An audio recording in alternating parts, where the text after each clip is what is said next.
Muy bien, señoras y señores, ahora sí tenemos el orgullo de contar con la presencia de un destacado referente de nuestra sociedad. Él es ensayista, poeta y traductor de literatura de la lengua portuguesa.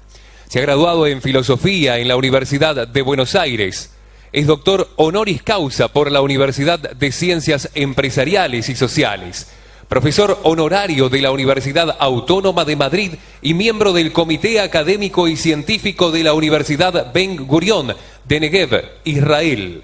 Miembro de la Academia Argentina de Letras, de la Real Academia Española y de la Academia Nacional de Ciencias Morales y Políticas.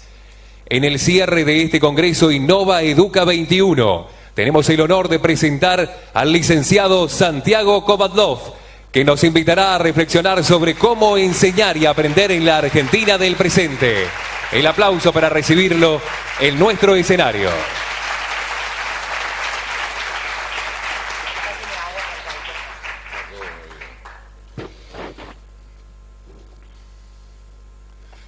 ¿Podemos bajar un poquito esa luz?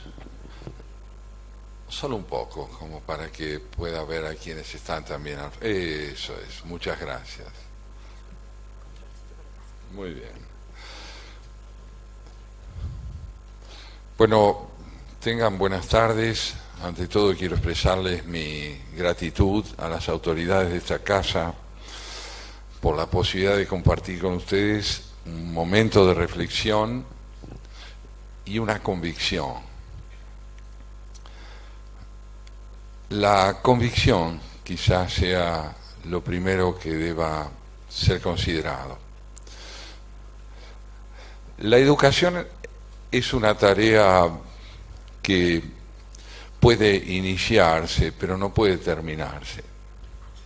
Nadie termina su vida siendo una persona cabalmente educada, pero puede terminarla siendo una persona más educada.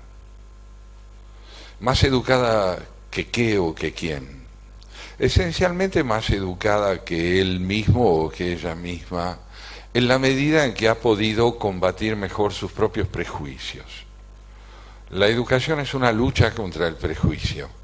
El prejuicio no es un repertorio de desconsideraciones evidentes solamente, no es aquello que nos afecta en nuestra percepción del prójimo. El prejuicio es también una condición necesaria de nuestra orientación en el mundo. Nosotros necesitamos prejuicios y creemos en prejuicios y nos valemos de los prejuicios para poder orientarnos y crecer.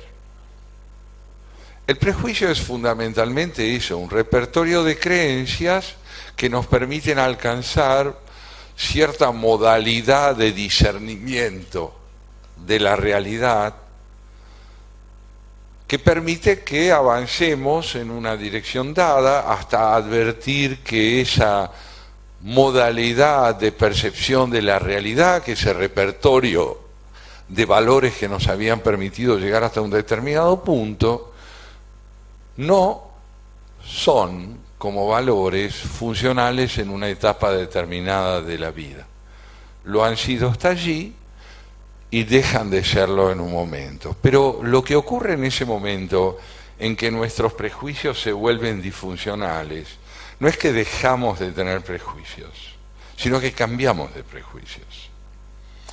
Creo que es razonable tener en cuenta que del prejuicio como estructura no nos liberamos nunca, pero podemos vivir combatiendo al prejuicio como estructura. La calidad de la lucha que emprendemos contra lo que el prejuicio tiene de indoblegable como estructura se llama educación. La otra manera de entender a la educación me parece que es muy riesgosa, porque descansa sobre la idea de que a medida que nos educamos solo somos más libres porque sabemos más.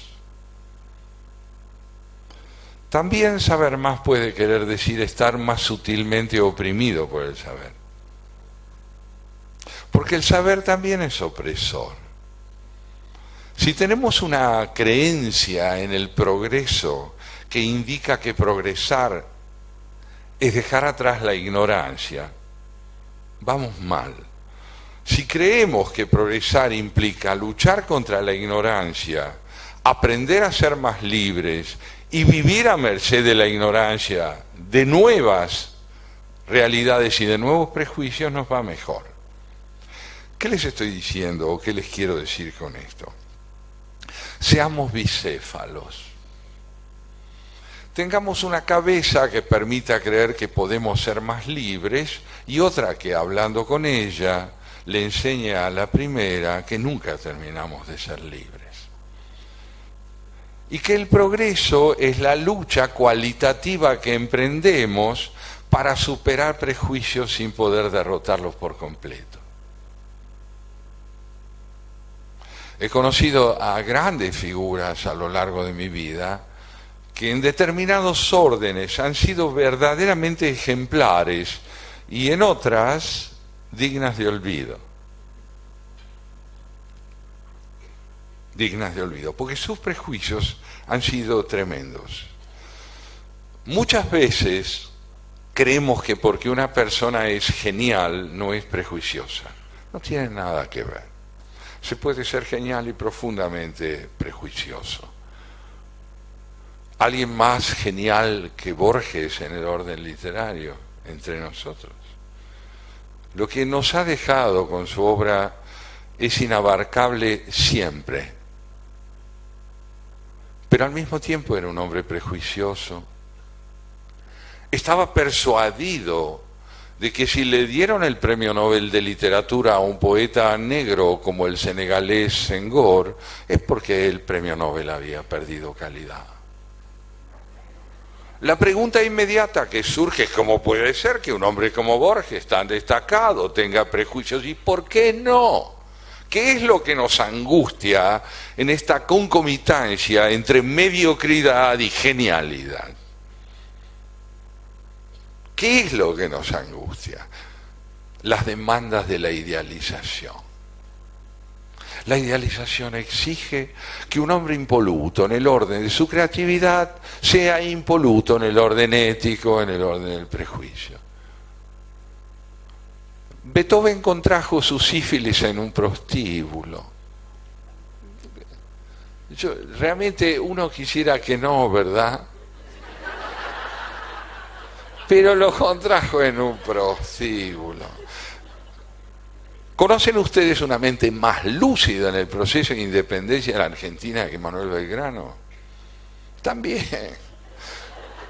Digamos que Belgrano era un hombre interesado en frecuentar señoritas de toda índole, y lo pagó caro porque también se enfermó.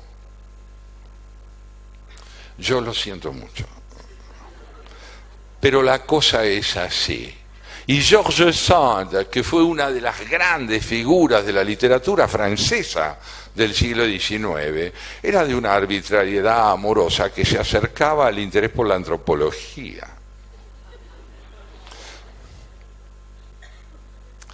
Quiero entonces, con estos ejemplos, y solo uno más bastará para llegar a donde me importa en este primer momento de la charla, recordar a Albert Einstein.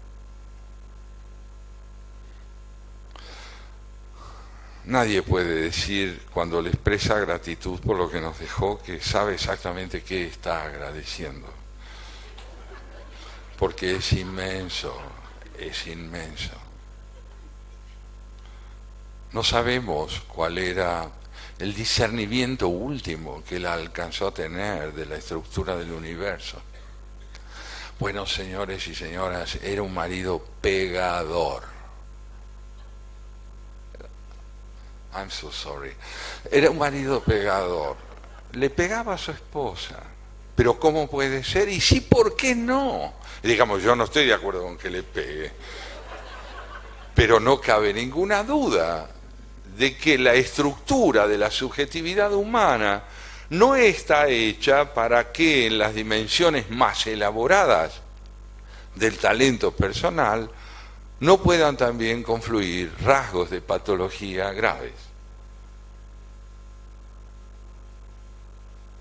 Si partimos entonces de esta hipótesis, vamos a aprender a ser cautelosos en la consideración del progreso.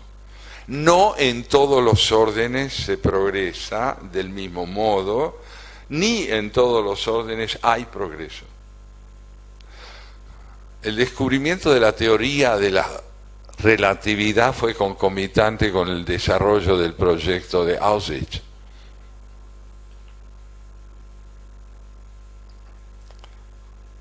Algunas de las configuraciones más notables de la democracia griega se enhebraron fatalmente con expresiones de barbarie por parte de esa cultura que tanto admiramos y queremos. El concepto que de la mujer tenían los griegos era realmente primitivo. Ahora, al mismo tiempo hubo un tal Sófocles, un tal Esquilo y un tal Eurípides que aún merecen nuestra veneración. Pero no porque invoquemos el pasado y entonces celebremos lo geniales que fueron en la composición de sus tragedias, sino porque ellos no son antiguos, en la medida en que lo que dicen sigue hablando de nosotros. O si quieren ser más ecuánimes, lo que ellos tienen de moderno es lo que nosotros tenemos de antiguos.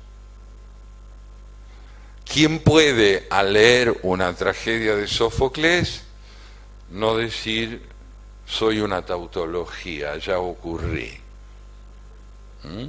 Lo que allí se dice nos atañe, habla de nosotros. No son modernos por conmiseración del presente. Son modernos porque lo que plantean dice de nosotros hoy. Al mismo tiempo, fueron, claro está, parte de una cultura donde los rasgos distintivos de la concepción de la mujer eran verdaderamente atroces, no más atroces que hoy, atroces de otra manera. ¿Qué temían los griegos en lo femenino? ¿Qué teme el hombre contemporáneo en lo femenino? ¿Qué teme? ¿La desconsideración, que es una falta de caballerosidad, o fuente de angustia?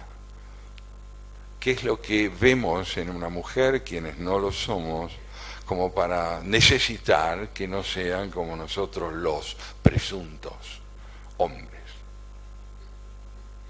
Con todo esto, ¿qué quiero decirles? Que vamos a hablar de un tema que es aprender y enseñar en la Argentina de hoy, y que me parece que es prudente llegar a ese tema como cuando uno emprende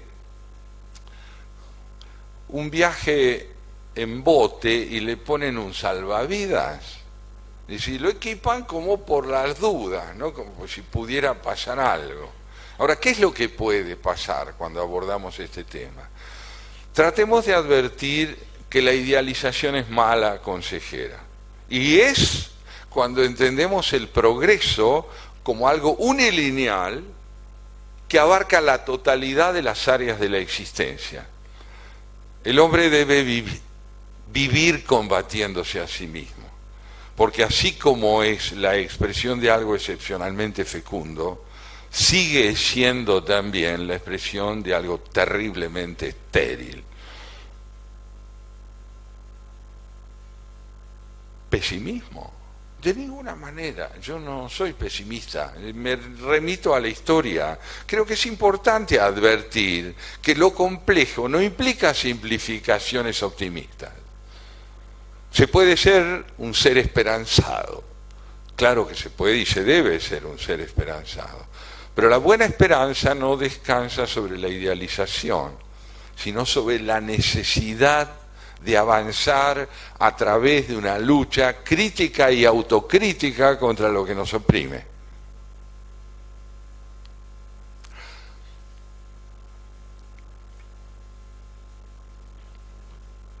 Aquí estamos, somos hombres y mujeres del siglo XXI. Lo somos. Cronológicamente es indiscutible, aquí estamos. Hemos nacido, entre algunos como yo, que nacieron cuando el siglo XX todavía tenía porvenir cronológico, y otros que han nacido a fines de siglo. Pero somos gente del siglo XX que vive en el XXI. Hay una cosa que se llama coetaneidad y otra que se llama contemporaneidad. Somos coetáneos porque nos toca vivir en la misma época, cronológicamente hablando. Pero ser contemporáneos es otra cosa. Para ser mujeres y hombres del tiempo en que vivimos, parece indispensable entender cuáles son los desafíos de nuestro tiempo y las dificultades que tenemos para discernir esos desafíos y encararlos con eficacia y con fecundidad.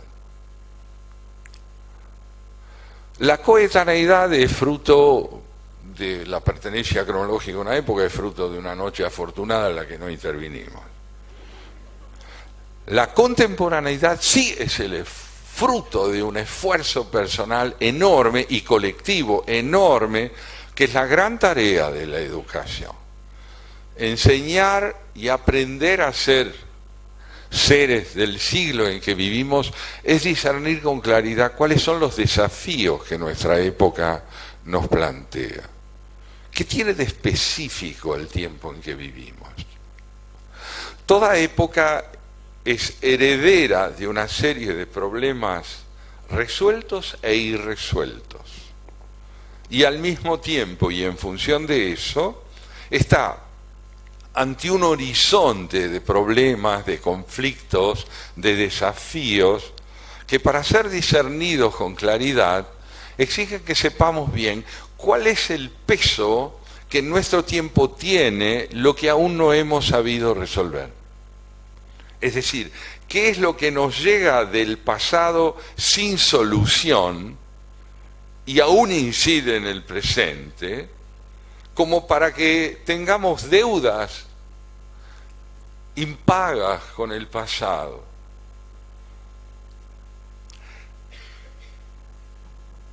Hay dos tipos de clásicos, de autores clásicos. Hay clásicos que siguen siéndolo porque los problemas que los llevaron a convertirse en figuras notables por el modo como los encararon, siguen sin resolver y podrían ser resueltos. Siguen sin resolver y podrían ser resueltos. Son clásicos. Nosotros tenemos dos, por ejemplo, muchos más, pero tenemos dos.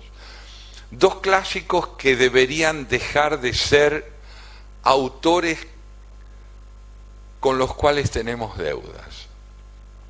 Uno es Domingo Faustino Sarmiento y otro es Juan Bautista Alberdi. Los dos nos esperan en el porvenir con un reloj en la muñeca que dice: chicas y muchachos, ya es hora de que yo sea un autor del siglo XIX y no los esté esperando a ustedes en el porvenir para ver si resuelven los problemas que yo planteé. Alberdi propuso una organización constitucional que aún no está en práctica en la Argentina.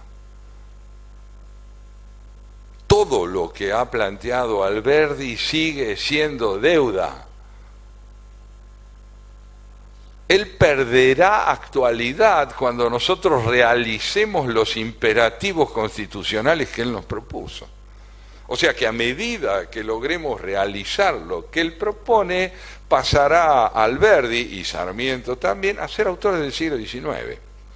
Ahora, a Shakespeare no hay manera de convertirlo en un autor del siglo XVII, porque los problemas que plantea son estructurales, no coyunturales. Atañen a la estructura de la existencia humana. ¿Vieron ustedes cuando estaban proyectando el video que para la palabra reflexión aparece asociada a una imagen, que es una mano con una calavera?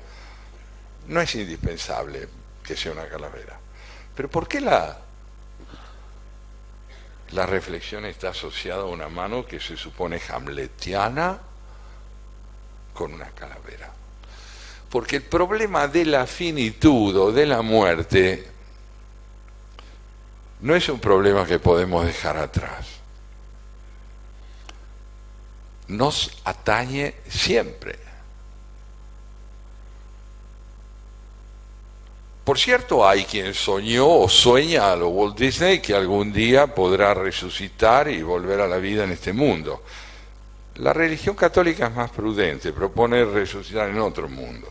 Pero está muy bien. Pero ¿qué plantea Shakespeare como para que su actualidad sea incesante y no pueda ser saldada? Nos plantea el problema del predominio de la pasión sobre la razón y la necesidad de combatir la desmesura de la pasión. Nos plantea cómo la angustia a la finitud nos impulsa a la acumulación de poder en la presunción de que el poder acumulado nos permite liberarnos de la sujeción al error, a la falla, a la insuficiencia. Nos plantea el problema de la complejidad del amor. Nos plantea el problema del lenguaje como un recurso que no termina de convertir a las cosas designadas en cosas equivalentes a la designación. Es decir, que entre palabra y cosa hay una distancia irreductible. Las cosas no son lo que las palabras dicen. Sí, las palabras dicen algo de las cosas, pero las cosas exceden con su realidad al lenguaje. Les voy a contar una anécdota. Cuando yo estudiaba filosofía en la Facultad de Buenos Aires, pasillo de por medio, Jorge Luis Borges enseñaba literatura inglesa. Cierto día, mientras yo estudiaba en mi aula filosofía, vi pasar a un muchacho por el corredor intermedio, ansioso. Era un tipo de contundencia física notable, pero muy, muy azorado, como si la ansiedad por verlo a Borges lo devorara. Entonces había un contraste notable entre la contundencia de su figura y la ansiedad casi infantil que tenía. Y miraba su reloj y esperaba que la clase terminara. Cuando la clase terminó, bueno, yo salí al pasillo y él se acercó a la aula donde Borges había enseñado y lo vio aparecer. Entonces le dice con una emoción extraordinaria a Borges, estoy hablando de las palabras y las cosas, le dice, temblando, usted es Jorge Luis Borges, estaba delante de Homero, ¿sí? Usted es Jorge Luis Borges. Y Borges le dice, bueno, momentáneamente. O sea, mire, le agradezco muchísimo, pero no me idealice. Yo estoy sujeto al tiempo, igual que usted, igual que usted. Por lo tanto, déjeme ser humano. No me convierta en mármol. Déjeme sentir el tiempo y comprenda que lo que he escrito es hijo de mi temporalidad. Y en otra oportunidad escribió, yo solicito de mi verso que no me contradiga. Es decir, las palabras no siempre son las que uno quiere, ni las cosas caben por entero en lo que decimos. Uno es aproximadamente lo que su nombre designa, pero ¿quién tiene el monopolio de un nombre? Yo cuando camino por la calle y escucho Santiago me doy vuelta, pero hay 154 millones de tipos que se llaman igual que yo. ¿Por qué me di vuelta? Me di vuelta porque tengo el monopolio de mi nombre, ese es mi sueño. Y no es así. Los nombres se acercan a las palabras para insinuar su presencia, pero no caben por entero en ellas. Con esto, ¿qué quiero decirles? Que aprender significa también aprender que entre las palabras y las cosas no hay equivalencia.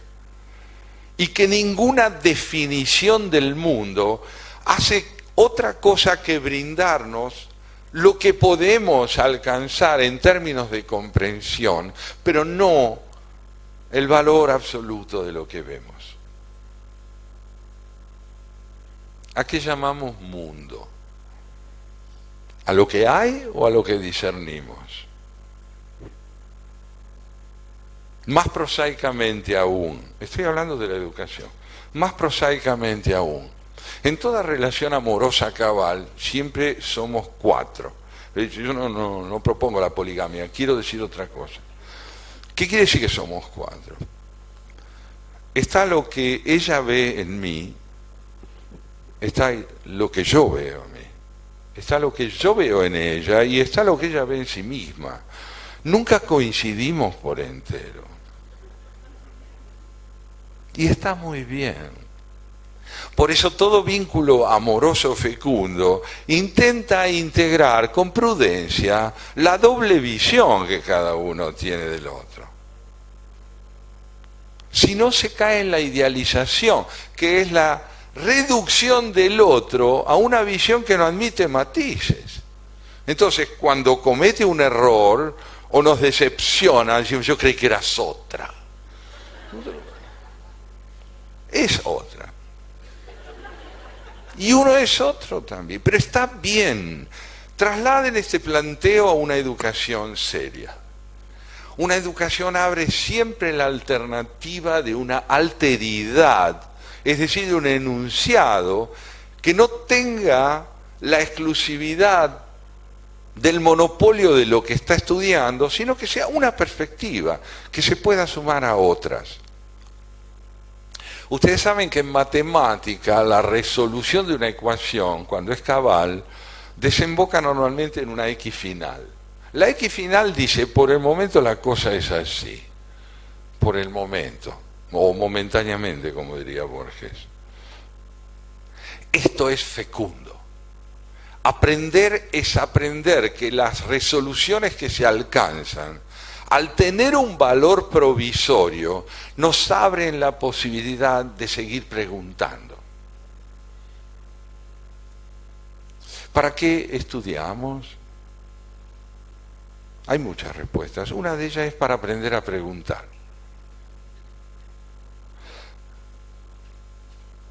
Las preguntas acusan la insuficiencia de las respuestas disponibles.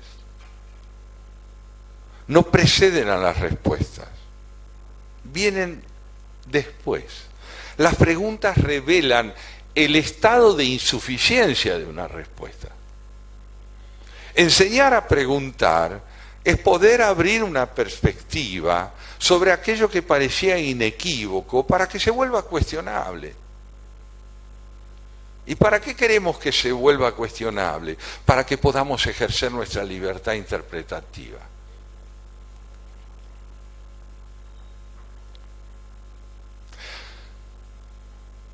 Yo estoy persuadido de que un buen maestro es ante todo el que transmite la conmoción en que lo sumerge lo que sabe y quiere transmitir. La emoción de saber. Y que quien comunica ante todo la emoción de saber, enseña a aprender. Porque lo que primordialmente convierte a un alumno en discípulo es la posibilidad de que la emoción con que comunica quien sabe se transmita a él y le dé la bienvenida.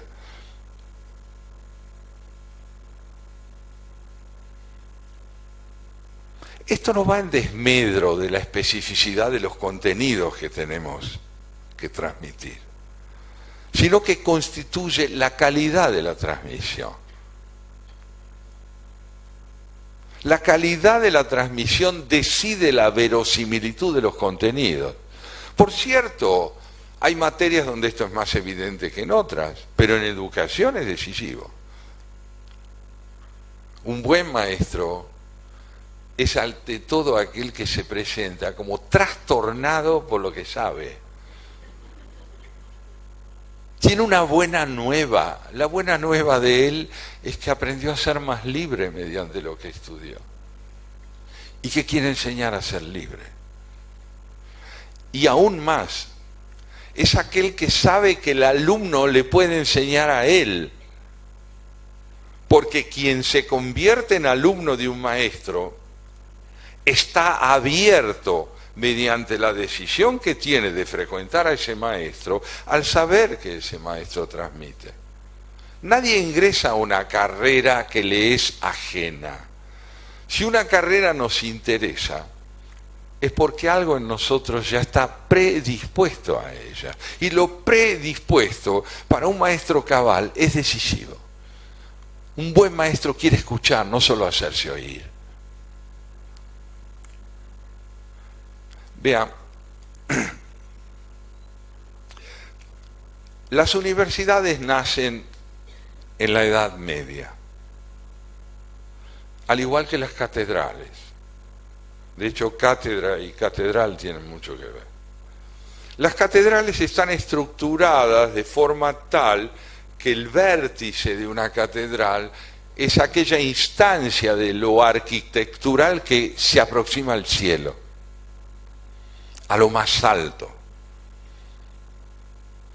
La universidad nace en la Edad Media también con la idea de tender hacia el vértice. Las carreras comienzan por la base, pero la meta está en la punta, y en el medioevo la punta se llama teología. La teología baja hacia los distintos estamentos o niveles para infundir a las especializaciones que en cada nivel se enseña la presencia de lo trascendente. De manera tal que la estructura del conocimiento medieval es vertical. En nuestro tiempo, o a partir sobre todo de la segunda mitad del siglo XIX y cada vez más, las universidades se convierten en transversales. No hay una disciplina en la universidad que sea más importante que otras. Son todas ellas horizontales. Pero en la horizontalidad ha ocurrido un fenómeno interesante. Si por un lado hubo equivalencia en términos de importancia, y la teología de hecho perdió su función hegemónica en las universidades socialmente más abiertas, también es cierto que se produjo una fenomenal fragmentación del saber. Es decir, que quien se capacita en una disciplina, poco vinculado se siente a las restantes. Quien se gradúa en química y quien se gradúa en arqueología, en principio, son cosas totalmente distintas. Son licenciados en fragmentos diferentes, pero son igualmente fragmentarios. La fragmentación tiene un efecto enorme sobre lo que implica la idea de universidad. La universidad significa la unidad de lo variado. ¿Dónde está la unidad de lo diverso? Allí donde la universidad es horizontal y ya no vertical, donde no hay teología. ¿Dónde está la unidad de lo diverso? Es difícil saberlo en nuestro tiempo. ¿Dónde está la unidad de lo diverso? Por ejemplo, ¿cómo formamos comunidad entre quienes se dedican cada uno de ellos a algo distinto? Cada uno está en lo suyo. Cuando cada uno está solamente en lo suyo, en política aparece alguien que dice, síganme. Claro, aparece alguien que dice, síganme. Déjenlo conmigo, yo me ocupo. El Señor no proviene de alguna universidad especialmente.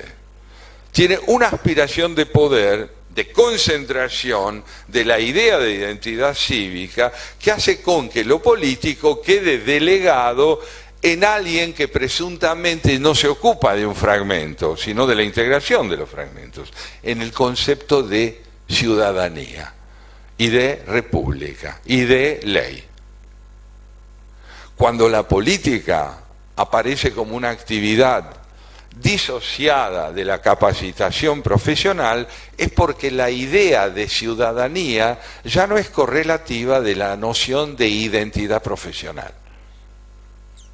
Ya no es correlativa de la idea de idoneidad profesional. Yo estoy en lo mío, cada uno está en lo suyo. No hay tiempo para estar en otras cosas. Además, cada vez hay más novedades dentro del campo de uno y uno no anda perdiendo el tiempo en política, que por otro lado ya sabemos lo que es. Ajá. El progreso es también la capacidad de reconciliar la idea de lo cívico con la idea de la idoneidad profesional. Porque lo cívico es fundamentalmente el bien común. Les voy a contar una anécdota, que no es broma, aunque sea muy divertida, porque proviene de un inglés y como ustedes saben los ingleses tienen un humor exquisito. Lord Eddington se llamaba. Era un físico, siguió la orientación de Einstein y dijo esto: todo físico sabe que su mujer no es más que un conjunto de átomos y de células. Ahora bien, si la trata así, la pierde. Claro. ¿Qué quiere decir? ¿Qué nos está diciendo el señor Eddington? Seguramente presionado por su esposa. ¿Qué nos quiere decir? Nos quiere decir, ojo con la mirada especializada, porque dentro de un laboratorio, sin duda alguna, una mujer, un hombre o lo que fuere, es un conjunto de átomos y de células. Pero cuando uno sale de ahí, lo real gana una complejidad que hace con que la mirada especializada no baste para saber dónde estamos. ¿Qué hacemos con lo de afuera del laboratorio? ¿Qué hacemos con eso? Y bueno, alguien se ocupará. Yo me ocupo, dice, síganme. Entonces tenemos que poder desarrollar en el concepto de educación una idea más clara de la interdependencia entre la noción de civismo e idoneidad profesional. Tenemos que poder hacerlo si queremos vivir en un mundo integrado que no implique verticalización y hegemonía de un saber sobre otros, sino interdependencia lúcida entre ciudadanía e idoneidad profesional. La Argentina lo necesita. Porque no es que no tengamos especialistas. Ahora, ocurre algo interesante. El mundo está lleno de argentinos idóneos que se han ido de acá. ¿Por qué se van? No es solo porque tuvimos una dictadura, no es solo porque hay presiones de orden económico, es porque no tienen inscripción en el marco de una república constituida con valores institucionales previsibles y sujeción a la ley. Entonces se van. Se van a ejercer lo que saben en el marco de sociedades donde hay correlación entre idoneidad profesional y equilibrio cívico. Esto no es una condena, es una situación. ¿Podemos revertirla? Debemos revertirla. Debemos revertirla. ¿Para qué? Para que el concepto de progreso alcanzado en el campo de cada disciplina pueda revertirse sobre una calidad cívica mayor. Y para que la exigencia que le hagamos a nuestras dirigencias políticas permita que decodifiquemos mejor los contenidos de lo que se nos propone. La Argentina sigue siendo un país que, aferrado como está al fragmento, en el orden político está aferrado al caudillismo o a las figuras que nos encantan. Es divino. Está bien, si uno está de novia, una chica de novia, está con un señor y dice que es divino, es perfectamente justificable. Ahora, en política no es aconsejable que quien nos presida sea divino. Tenemos que saber si es eficiente y si es responsable. ¿Por qué seguimos a los caudillos? Porque todavía impera entre nosotros la idealización de una figura por sobre las nociones fundamentales de una república que hacen con que una investidura se vea representada no por lo divino o la divina que ella sea, sino por el cumplimiento de la ley. Alberdi y Sarmiento cruzados de brazos. Alberdi era un hombre chiquitito, ¿no? Ustedes no sé si vieron alguna vez el tamaño que tenía Alberdi, era más o menos así. En la época no eran muy altos los hombres, pero Sarmiento sí, era un pedazo de tipo. Alberdi era así, solo que medía 2,20 metros cuando hablaba. Y era realmente hermoso por lo que pensaba. Y porque tuvo el coraje de la verdad. Y porque nos dijo a quienes vinimos después de él: yo no quisiera venir después de ustedes. Terminen con mi ulterioridad y déjenme ser un gran autor del siglo XIX. Argentina sigue siendo, en muchos órdenes, un país que está más cerca del siglo XIX que del XXI. Pero esto no es porque no hayamos progresado ni porque no podamos progresar, sino porque hemos disociado los deberes cívicos de los de la capacitación profesional. Tal vez valga la pena, en el orden de lo que significa enseñar y aprender en la Argentina de hoy, recapacitar un momento sobre lo que significa la índole de una democracia republicana. Sabemos lo insuficiente que resulta la transición aún en Argentina del autoritarismo a la democracia. Sabemos lo que cuesta. Sabemos lo vacilante que es, lo amenazada que está por la falta de idoneidad, incluso de aquellos que la promueven en el orden de la aptitud para la gestión, y por quienes no la quieren. Lo sabemos.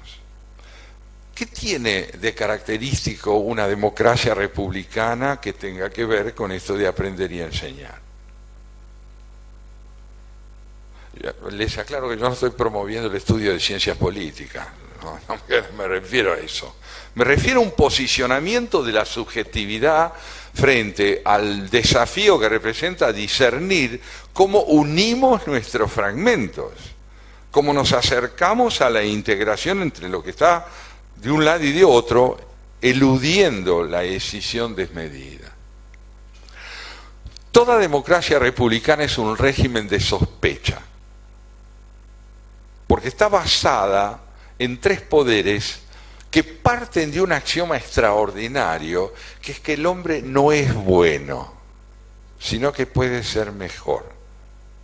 Entonces, cada uno de los tres poderes le dice a los otros dos: todo no, todo no.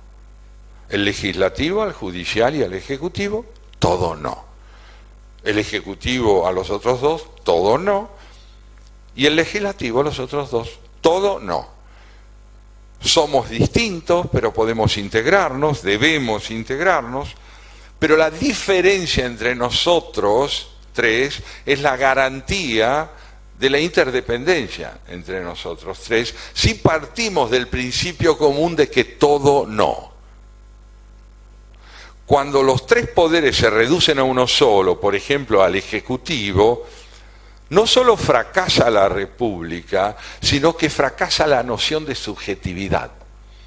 Porque la idea de subjetividad dominante pasa a ser l'État c'est moi, el Estado soy yo. Y si el Estado sos vos, ¿yo quién soy? ¿Qué significo yo? Y me contestan: obedezcan, obedezcan, síganme, yo los represento. No.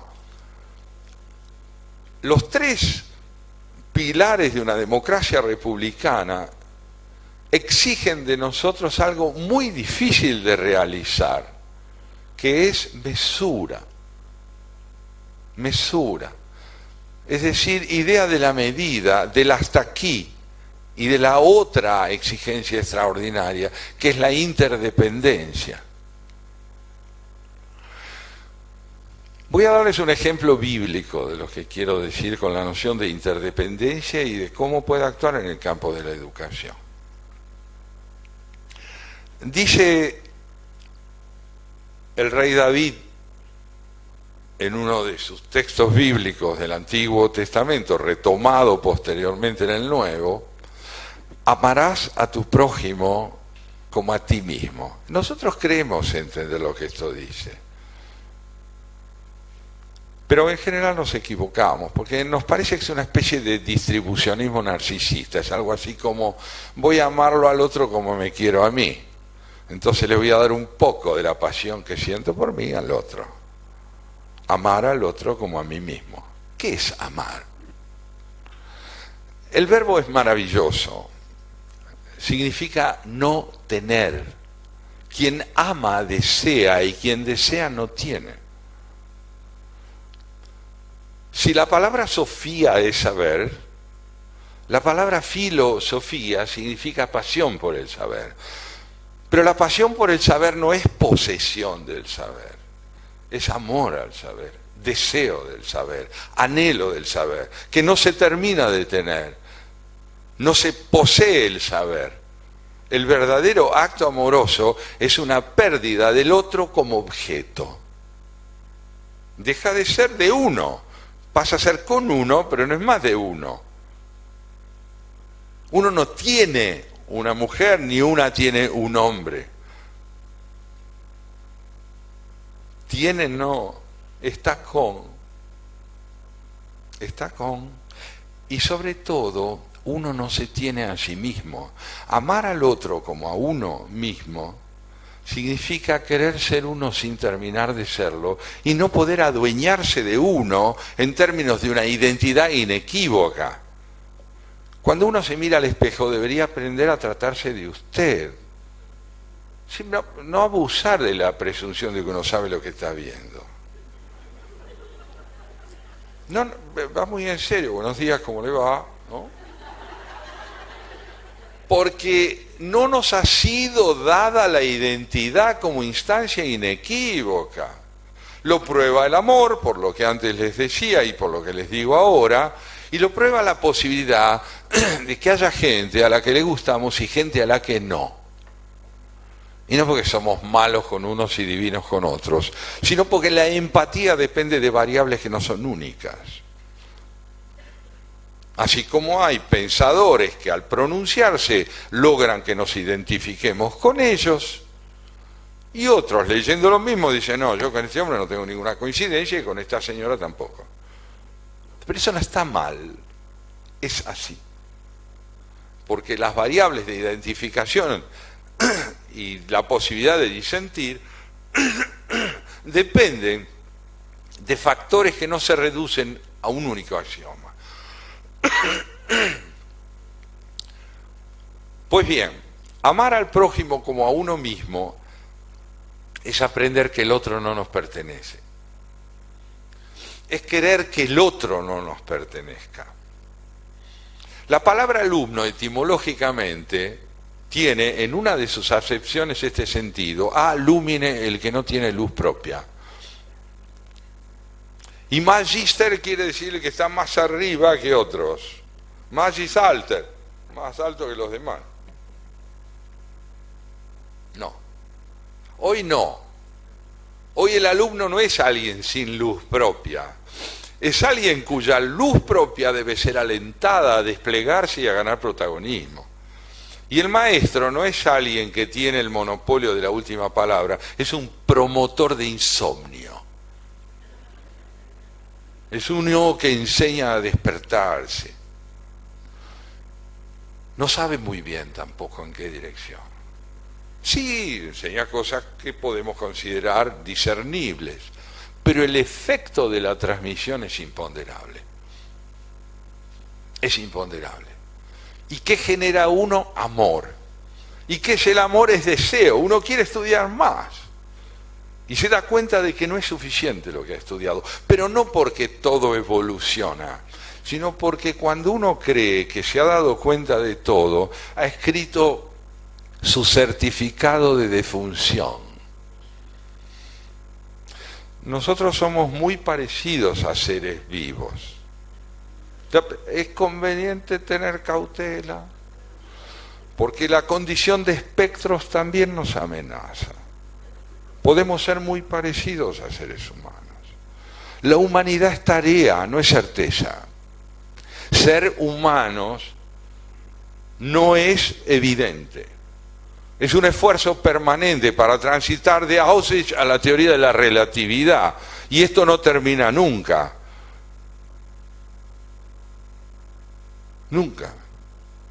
Nunca vamos a terminar con Auschwitz. Cambiará de forma Auschwitz, pero debemos vivir combatiendo contra eso. Y ahí está la dignidad de la existencia, en la insistencia.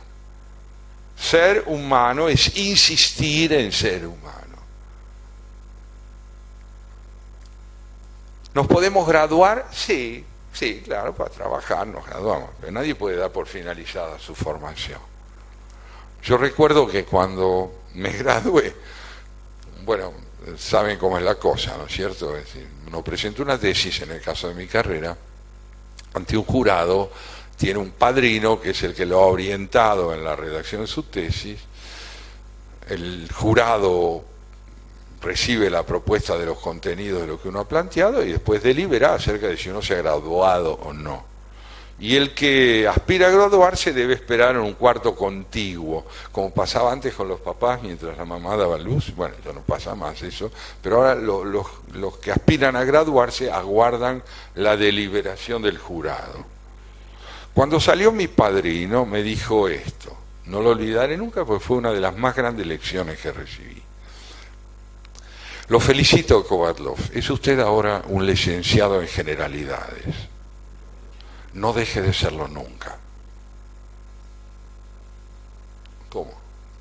Porque yo comprendía, si quería enseñar, bueno, especializarme en alguna rama de la filosofía, moderna, antigua, medieval, contemporánea, griego, algo.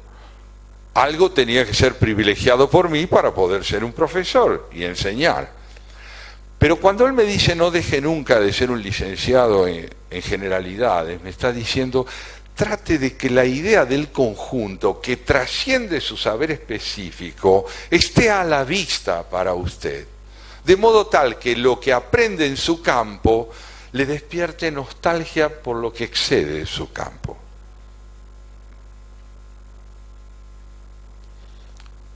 Entonces, me interesé enormemente por la lectura de los físicos. La física, yo no como especialista, pero la divulgación física, de la física. Empecé a leer a los físicos y encontré en Albert Einstein esta frase en un libro del que se llama ¿Cómo veo el mundo? Dice Einstein, todo físico sabe, en tanto sabe, qué dicen las leyes, pero la verdadera estirpe de un físico no la prueba el hecho de que se interese por las leyes, sino el hecho de que manifieste perplejidad porque las hay.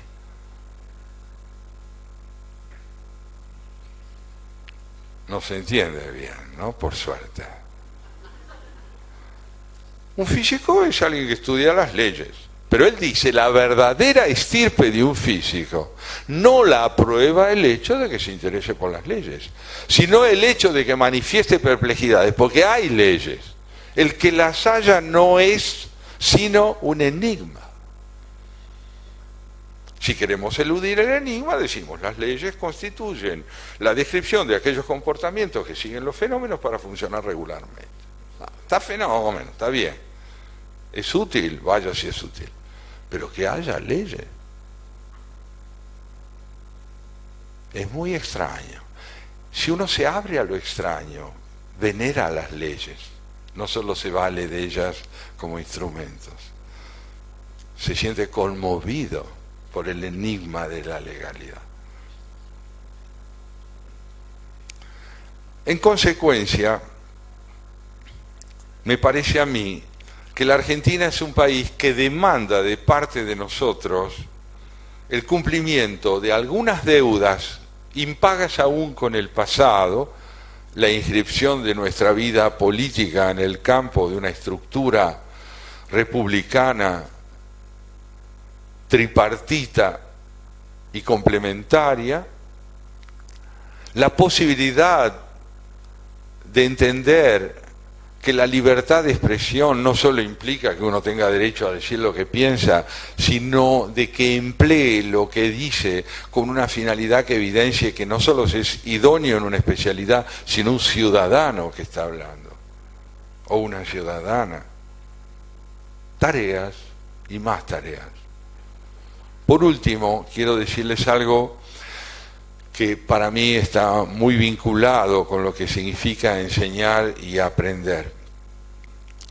Retomo esta idea que les decía de lo que significa preguntar, como un desbaratar y denunciar la insuficiencia de las respuestas disponibles, con la idea de que el lenguaje señala en dirección a lo real sin abarcarlo por completo, puesto que toda designación alude a lo real antes que agotar lo real en su propia intención semántica.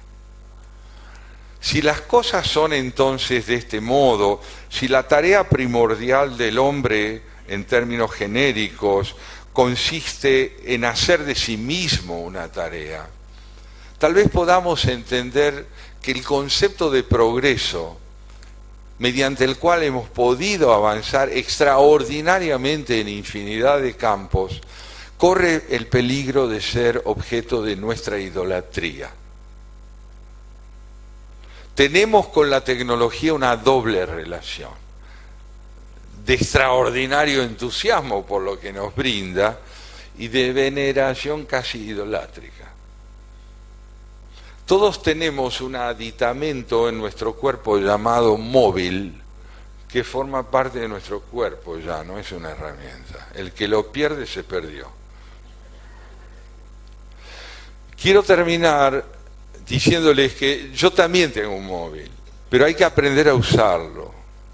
No hay que caer en la idolatría de los objetos, ni en la idolatría de la renovación perpetua. Vivimos en una sociedad de consumo. Vivimos en el marco de un capitalismo de mercado que genera más consumidores que ciudadanos.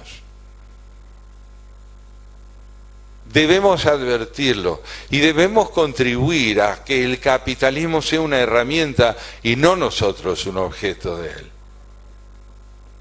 Me parece que esto es fundamental y que lo que les quiero contar para finalizar nos lo advierte hace mucho tiempo.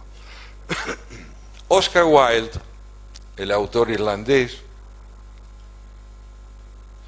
visitó los Estados Unidos a fines del siglo XIX, donde era ya también una celebridad como novelista y como dramaturgo. Y en el puerto de Nueva York lo esperaba una muchedumbre de admiradores, entre los cuales había un grupo de empresarios que lo recibió con el ramo floral correspondiente y lo felicitaron por lo que hacía y le dijeron, uno de ellos le dijo, mire señor Wilde, nosotros quisiéramos mostrarle a usted algo notable. Si nos permite acompañarnos, lo vamos a llevar a un salón contiguo donde usted va a ver algo fantástico.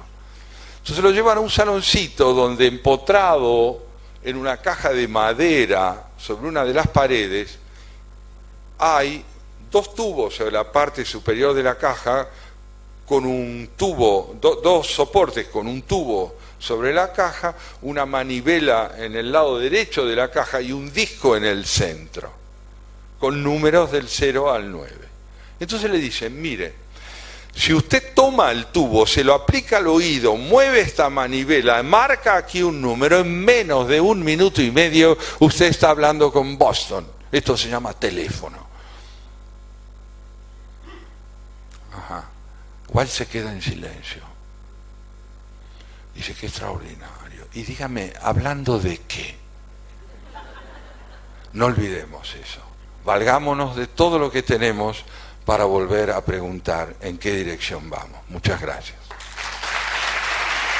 Fuertísimo el aplauso.